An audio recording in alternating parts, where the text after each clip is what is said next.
The St. Louis suburb of Ferguson, Missouri, and the country is awaiting word from a grand jury on whether it will indict the police officer who shot teenager Michael Brown. In anticipation of the decision and the potential for violence, Missouri Governor Nixon yesterday declared a state of emergency and activated the National Guard. Today, declaring the, quote, status quo unacceptable, in his words, the governor announced the creation of a 16-member Ferguson commission made up of local civic leaders and law enforcement officials, among them education reform activist Rich McGraugh and the Reverend Starsky Wilson, a local pastor. We've got heavy lifting to do as a region, and we've got to do it together. So I invite you to participate in the process, but most of all, I invite you to pray for it. Our region must and can begin to reconcile and to heal. You don't have to see eye to walk arm in arm, and we've had too much of you and them and not enough of we and us. We look now at the legal and the social questions raised in Ferguson with Danielle Belton, a freelance journalist and editor-at-large for Clutch, an online magazine targeting young black women. She is a native of St. Louis. And Susan McGraugh, a law professor at St. Louis University. She's also a practicing defense attorney. There seems to be a tipping point, Danielle Belton, in which we've reached where the discussion is either about police accountability or community accountability, and this Ferguson Commission sounded like it was trying to bridge that gap. Where is that tipping point landing today? Well, I feel like it's a nice step. It comes in conjunction with the whole state of emergency, though, which feels very reactionary and almost a step back in some regards. It feels like an indictment of the community, where we're concerned that the community of Ferguson and the people who are surrounding these protests somehow are going to create the same amount of emergency you'd see around a flood or an earthquake or some form of natural disaster. And so that's what's more concerning for me. So it's like the commission sounds nice. That sounds like a good step in the direction. I wish I would have heard more of that from the governor than something that could possibly cause more heightened tensions than are already there. Susan McGraugh, let's talk about where that tipping point is and also whether this extended grand jury process has fed into it. Yeah, I don't think there's any doubt that this extended grand jury process has made people more anxious about what's going on in Ferguson. It's taken several months. It was hot when this started. There's snow on the ground right now.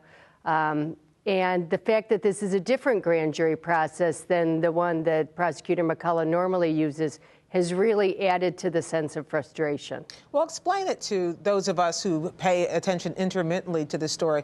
This grand jury process is not like something we see in a procedural crime drama. It's not like Law and Order. Somebody gets accused, someone gets indicted, and there's a trial. This has been almost a trial in advance of the trial.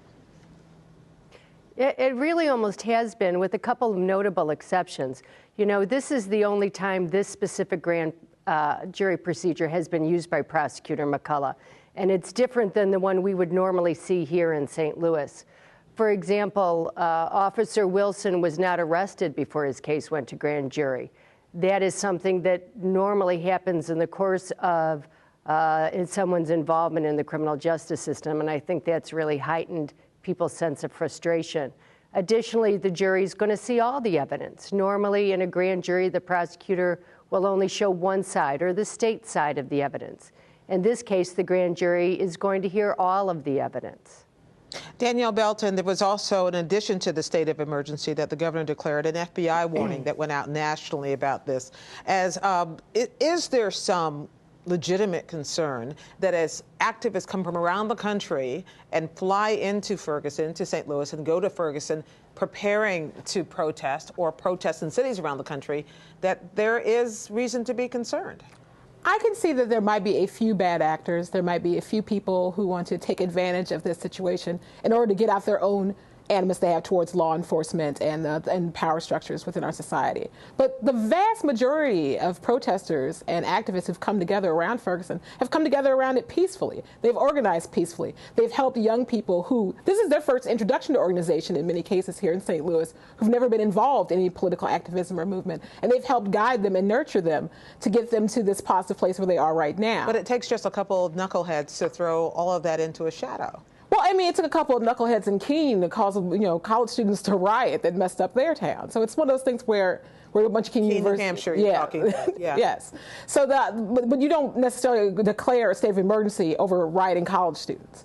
I feel like it's an overreaction. Well, I wonder, and then I'll ask you this, Susan McGraugh, and then I'll come back to you, Danielle, which is whether the promise of transparency after the fact, after this grand jury has been convened and reached its conclusion, they've said they're going to make everything available for everyone to see. Is that promise enough to perhaps head off some of the impatience? You know, I don't think it's going to be. I think that what people would have liked to have seen is that a different process, like a preliminary hearing, being used, that would have allowed an open courtroom, presentation of evidence. It would have allowed people to have seen the witnesses as they appeared in front of a judge. I think, unfortunately, that showing people what the evidence was after a decision's been made isn't going to be satisfying. Danielle, Belton, is this about the prospect of an indictment of Darren Wilson, or is it about something larger that we're discussing in this country, and the Michael Brown situation has become a proxy for that?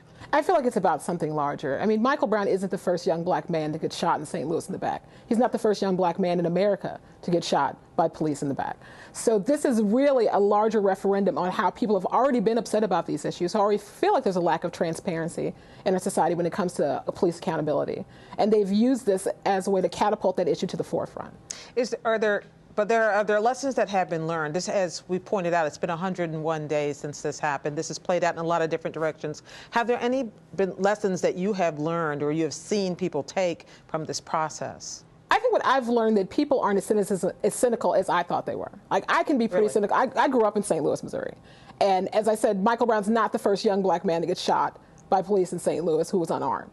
And so I eventually became cynical about the process. Some of the feelings that I felt growing up in St. Louis as a woman of color made me want to leave the city. It made me feel negative about it. And to see so many young people who, when I was their age, all I could think about was getting out of St. Louis, and they're making the effort to actually change the city and the county for the better. That's been the biggest learning lesson for me. How about you, Susan McGraugh? Are there lessons that have been learned that you have picked up on, either from in the community or also in the legal process, that informs what we will see happen next in the next few days? I think what's been most surprising to me is how little the general public knows about how our criminal justice system works, how little most of us understand about the grand jury system and how charges are brought.